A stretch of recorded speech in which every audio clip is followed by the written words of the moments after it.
Hi everyone, I'm Suzan and I'm from Jamf. In case you were wondering, it is Jamf, not Jamf or Jamf or whatever you were thinking it was. And if you haven't heard of us before, our mission is to help customers or help organizations to succeed with Apple. What we do is we help to bridge the gap between what Apple creates and what organizations require. And that can mean a number of things, from mobile device management to endpoint security to connecting all of these things together. And there's a huge number of components that make up what you need in your security stack today. So our main mission is to simplify work. And before I explain how we do this, I just want to ask you two questions for you to think about over the next 15 minutes. And the first one is, do your employees actually love the work technology that they have as much as their home technology? Although the images are not coming up very well, so sorry about that. So remember that one. Do they love their work technology as much as their home technology? And does your organization trust that every person has, what does that say? Every organization. This is what happens when you convert to PowerPoint. Does your organization trust that every person and device accessing your resources is safe? So remember those questions. Don't remember those graphics. I can see some people shaking their head. I don't know if it's about the presentation so far. So let's take a step back and look at where we are. And a lot of the themes that have been around today have been around hybrid working. And 2020 saw businesses really push to explore new working options, but hybrid working wasn't driven by the pandemic. This is something that we've seen increase over the last decade, and employees just don't want to be sat behind a desk 5 days a week. Who has hands up if you've got a flexible working environment now? Keep your hands up if that's as a result of the pandemic. Okay, interesting. And that's because users want to work from home. They want to work from an airport. They want to work from a conference centre in Westminster. The possibilities are endless, and they've proven that they can work from home. So like I say, they don't want to come in 5 days a week. And so as a result, the traditional ways that we manage these devices and manage this data don't pay off for this new way of working. It doesn't accommodate for the fact that remote devices are everywhere. Data is everywhere, and users are everywhere as well. So IT has needed to adapt. For Apple, user experience has always been at the forefront. But now companies are also taking the user into account in a bit more detail now as well. Worker choice programs have increased, giving the employees the freedom to choose the device that they actually want to use in the office and when they're at home, rather than one that's just given to them. And in a survey that we did in 2021, it was found that 89% of users said that they would be willing to make a salary sacrifice if they could choose their own devices for work. So to establish secure access between a user and an application or a data repository, there are a lot of challenges that businesses are struggling with right now because they don't trust any element of the chain. They don't start in a position of being able to grant access right away, so they struggle in three key areas: device hygiene, but also connecting users and managing risk. So you want to make sure that the device is configured. And if the device isn't in a good starting place, then your data is going to be at risk if you start allowing access to that content. And you need to make sure that the users are trusted, that they're authorized to have access to this data before you give access to those business applications and start opening up your infrastructure. Making sure that it's not just an authorized user, but also checking that before they establish the connection to the application that they're requesting. And lastly, not only do we want to make sure that the connection is safe or the device is in a good operating state, but has that device been compromised? Having that level of visibility is not something that has been available in the past. We haven't known how users are connecting to their applications. And visibility has historically been siloed between data and security, and the two solutions haven't been talking to each other and haven't been informed by one another. But what we need now is not only to know, not only to make sure that the devices are free from threats, but also that you're protecting your applications as well.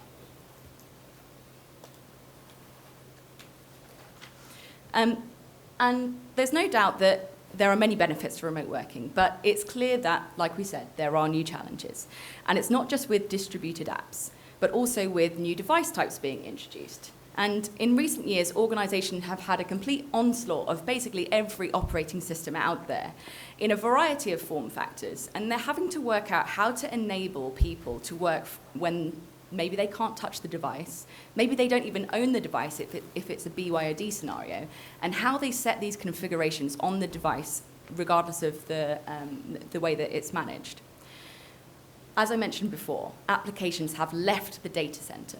They're distributed in a bunch of different locations. It could be that you've got some on-premise, some in the cloud, some SaaS, and this distributed application model means that there is no consistent protection in place across all of these applications. So depending on where your apps are hosted, your security is kind of in the hands of the hosting vendor.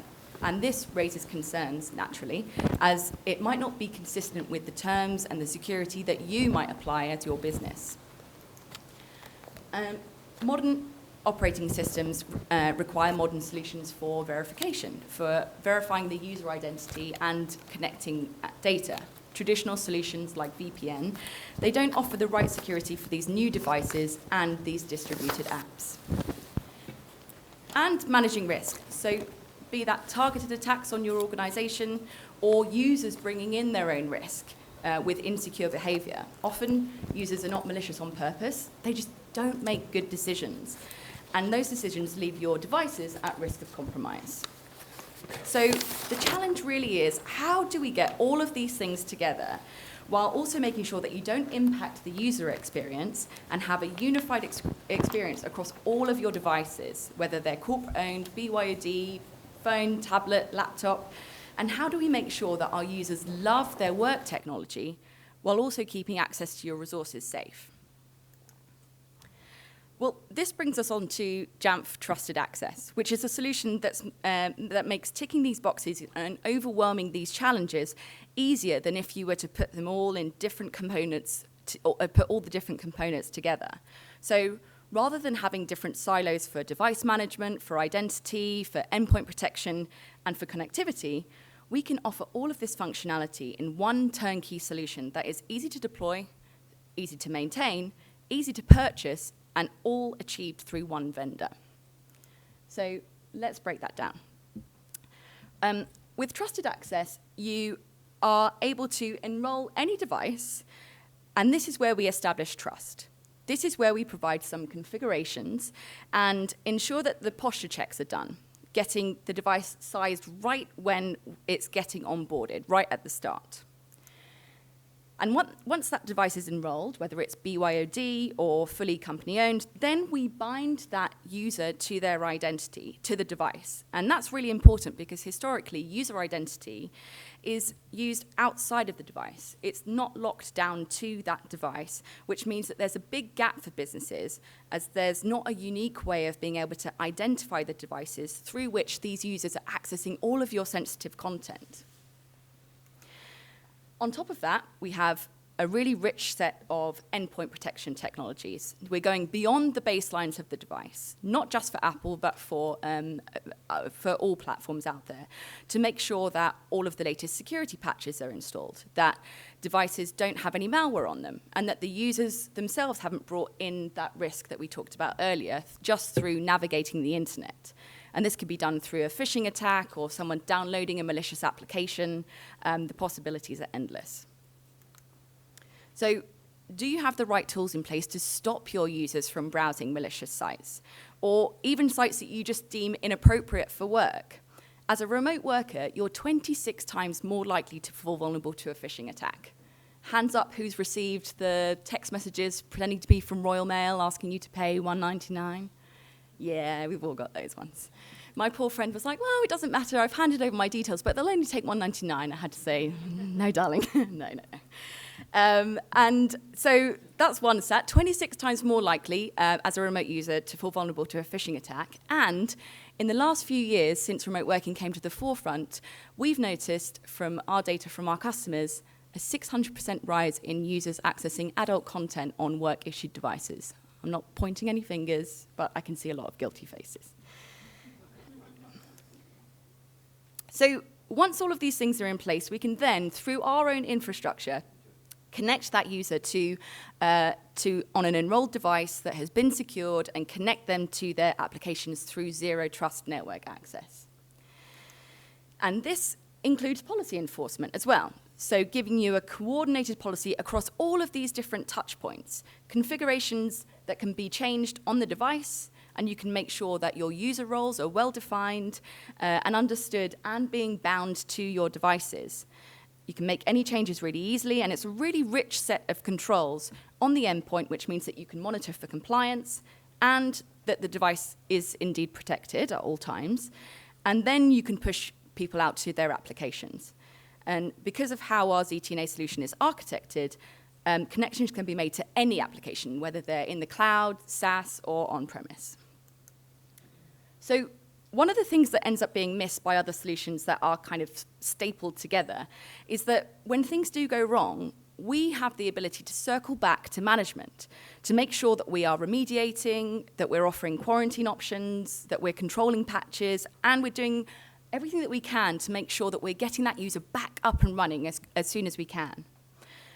So what we're doing here is making sure that users are being productive all the way through.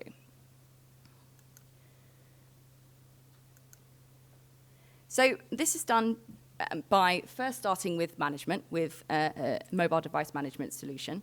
And management is the key component here for trusted access, providing visibility and key critical configurations to ensure that users are being productive. Now, we support two flavors of device enrollment, and we talked earlier about corporate-owned devices and BYOD.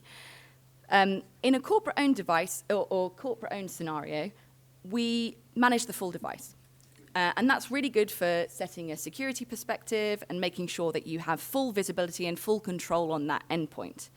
But like I say, we also support personally owned devices. And specifically in this model, account-driven user enrollment is what we use. And with this, you get a very well-defined work container that is the only piece that the organization can control. So user privacy is preserved, and it means that it onboards the device in a way that doesn't look like phishing. It's instead of getting a link and then having to enroll, the user will go to the settings menu, and they simply use their single sign-on credentials on the device that creates a work partition, and then installs the policies that have been configured for that piece and only that piece. So the data loss prevention properties are baked into the work container. So for example, if you enroll users this way, a user wouldn't be able to take a company email and put it into their personal email account. You have complete control over the flow of information between the two containers, along with other controls like controlling screenshots, which is what a business would want to have access to. But being a personally owned device, you can also imagine that the user can disable this and shut it off.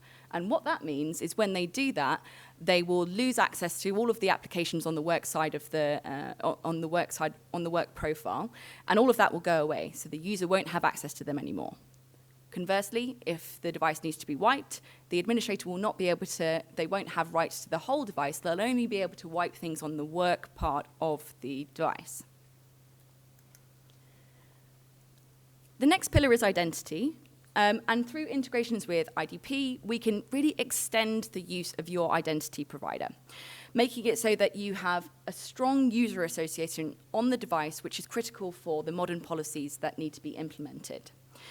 Syncing your passwords with your cloud identity service and making it so the user only has one account that they need to use, whether it's on the device, whichever device they choose to use, or in their cloud applications. So it's really simple, so simple that the users won't even know that it's there. Any device that has access to your company resources should have the same level of protection against threats, an equal level of trust and an equal level of security, checking the baselines, stopping malware, wherever it originates from, those targeted attacks or the users bringing in their own threats.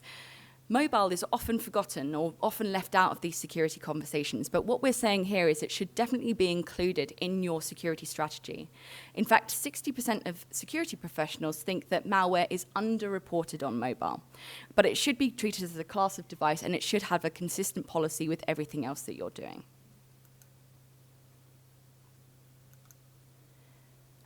And if you don't believe me, these are where the threats come from on mobile devices. So it could be a risky configuration, someone with an out-of-date operating system. If someone's running an out-of-date operating system, a hacker doesn't have to work very hard to infiltrate the device. It could be that a user is downloading malicious apps, or an app that is just insecure, or maybe an app that asks for too many permissions. There was an application, a football application, that was asking for access to location services and to microphone. Literally just shows the football scores. But what the app was doing was using your location to determine if you were in a bar or a pub, and then it would turn on the microphone to see if the bar was playing the football, which it would then use to cross-reference to see if the bar had a license to show the football. So using people's mobile devices as spyware. Infrastructure attacks, there are many Wi-Fi hotspots out there. A lot of them are insecure. So people run the risk of a man-in-the-middle attack where your data is intercepted. And that could be potentially company emails, financial information. Again, the possibilities are endless. Phishing is the #1 threat on mobile. Now, when we talk to customers about phishing, often they'll say, oh, we send out fake emails to our workforce on a monthly basis. And that's fine, that's great, and that will that will make people more aware. But actually on mobile, over 80% of phishing attacks happen outside of email. They're in those text messages that we talked about. They're on LinkedIn Messenger, they're on Reddit threads, where users are going to be less likely to be looking out for them.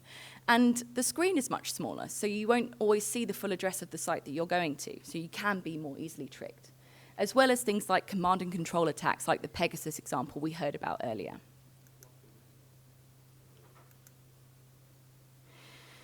So everything that we've talked about to this point, the enrolled devices that have been configured, they're in a good place, the baselines have been checked, you know the devices are in a good shape, they're secured.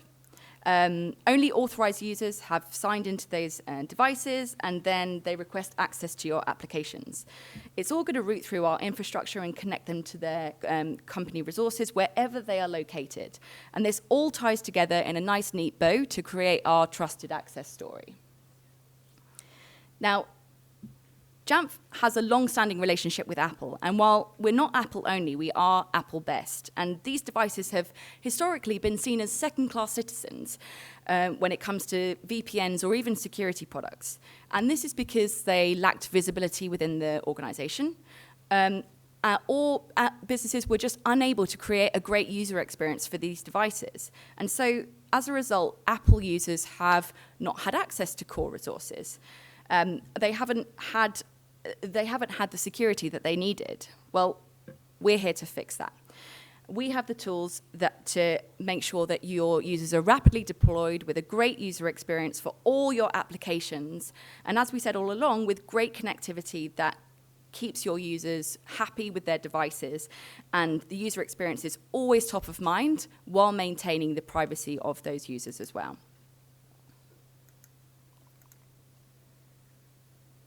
So that's it, really, and it's quite simple. Devices, users, apps, connectivity, those are the building blocks. Management and security that we help you to build. Love and trust are better together, and you're really missing out if you do one and not the other. If you take anything away from today, it's that these two need each other, and you're incomplete if you only choose one. Thank you for your time.